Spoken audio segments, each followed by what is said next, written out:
So hello guys, আজ হলো 25শে ফেব্রুয়ারি। তো আমাদের ঢাকুরিয়া হাই স্কুলের আজকে সরস্বতী পুজোর খাবার দেওয়া হয়েছে প্যাকিং করে। তো আমরা ছাদে পড়ে চলে এসেছি খাবার নিয়ে, কলা পাতা নিয়ে। তো আমরা আজকে পিকনিক টাইপেরটা করব।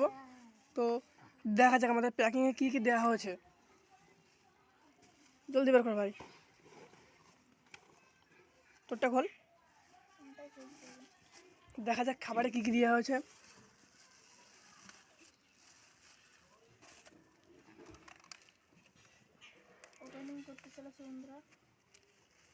তো ভাই এখন আমাদের হচ্ছে প্যাকেটের ওপেনিং।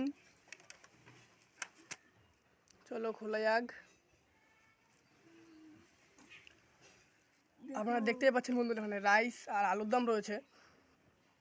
তো গাইজ, আপনাদের কার কারা রাইস আর আলুর দম খেতে ভালো লাগে কমেন্টে লিখে দেবেন, আর চ্যানেলকে সাবস্ক্রাইব করে ভিডিওটা লাইক করে দেবেন। So by. সো গাইজ, এই যে আমাদের খাবার, কেমন লাগছে?